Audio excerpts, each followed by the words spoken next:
बजा देंगे मेरी मातृशक्ति पितृशक्ति। इसी प्रकार से मेरे को यातुर समाज हमारे हीरा और मोती ने यह बात ज्ञान देकर चले गए।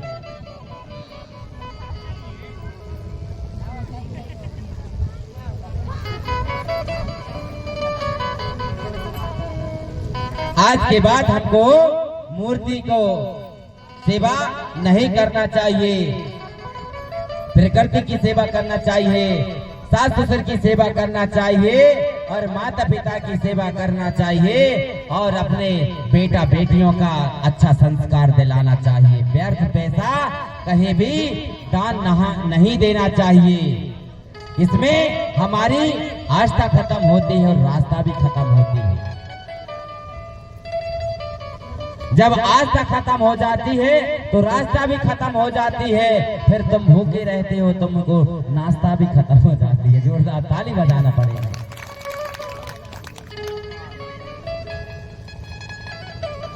इसलिए मेरे कोयातुर समाज, हमारे जो देवी देवता होते हैं बड़ा पावरफुल होते हैं।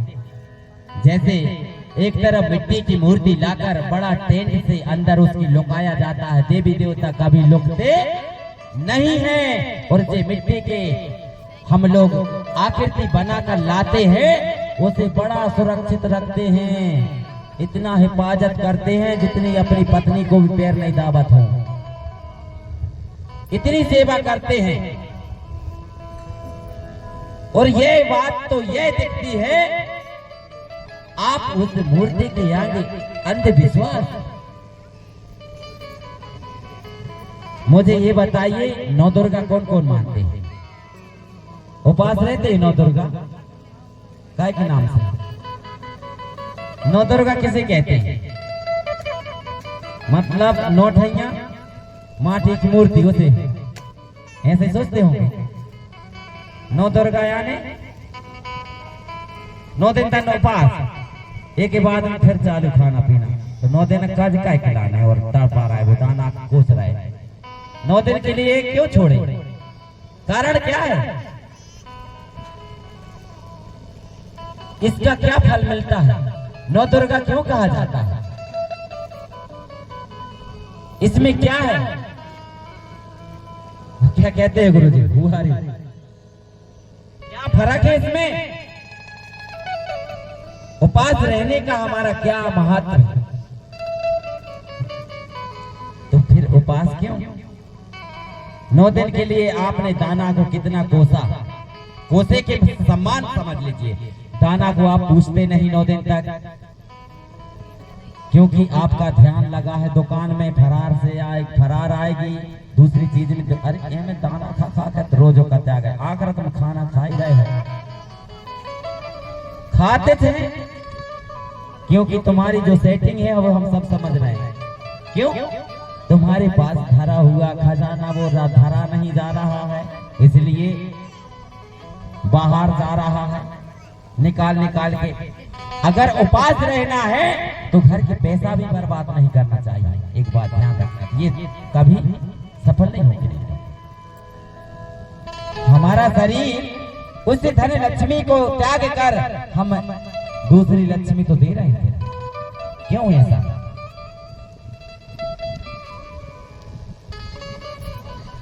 इसीलिए तो कहे हमने, जो धन धर्म में लगाए उसे धनवान कहते हैं, और जो कबड्डी में खेलने आए उसे पहलवान कहते हैं। पहलवान कहते हैं। जोरदार ताली बजाए। और जो सतमार्ग व ज्ञान की बात बताते उसे ज्ञानवान कहते हैं। ज्ञानवान कहते हैं। इसीलिए मेरे साथियों, अगर आप उपास रहते हैं तो रहिए, मुझे उसमें बेशक रहना। उपास अपने पति के नाम से रहिए, जिससे आपको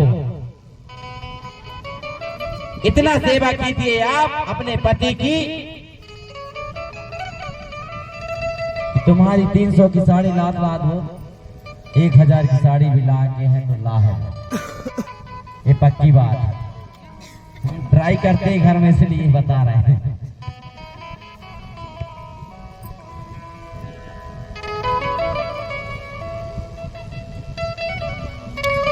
लोग सो रहे हैं,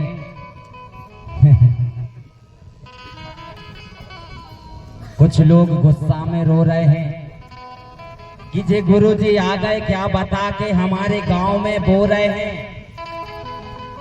इसीलिए हम गहरी नींदों में।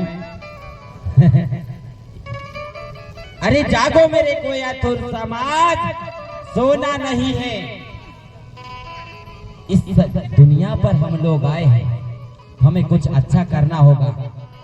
अगर रहना है उपास, अपने पति के नाम से रहना। नौ दुर्गा क्यों कहा गया? क्योंकि नौ माँ अपने बच्चा को गर्भ में रखती है। गर्भ में रखने के कारण उसको क्या बोल दिया गया हिंदी शब्द में? नौ दुर्गा। क्या बोल दिया गया? नौ दुर्गा बोल दिया। क्योंकि जो माँ नौ माह गर्भ में रहती है, उसी को उसका जो ओरिजिनल है बात उसको छिपाकर मूर्ति ला के रख दिया। अगर उपास रहना था पति को, अपनी पति के नाम पत्नी के नाम से रहता ना, तो ये बताइए नौ दुर्गा तो आप खुद हो, तो आप उसकी उपास क्यों रहती हो? बताइए। अपना पति को रहना चाहिए अपनी देवी के नाम से, है कि नहीं? पति नहीं रहती है देवी, ऐसा क्यों? खुद के लिए खुद उपास। पति को रहना चाहिए अपनी पत्नी के नाम से उपास। और इसी प्रकार से जो शिवरात्रि जो शंभू नार का पंडुम आता है, जो शंभू शेख का जो अभी जो हुआ है शिवरात्रि, तो इसमें पत्नी को रहना चाहिए उपास शिवरात्रि को। और नवरात्रि को त्रित्री आ रही ना, रात ही रात आ रही है, इसीलिए शंभू शेख के नाम से पत्नी उपास रह सकती है अपने पति के नाम से।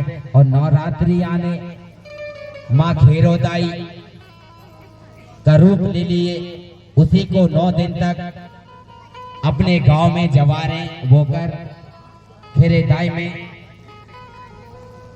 अपना पति उस माँ के नाम से, अपने पति के नाम से उपास रह सकता है कि नहीं? इसी प्रकार से मेरे साथियों, हमारे जो विलोम शब्द हैं, इनको विलोम शब्द को सही जमा कर निशान लगाना चाहिए।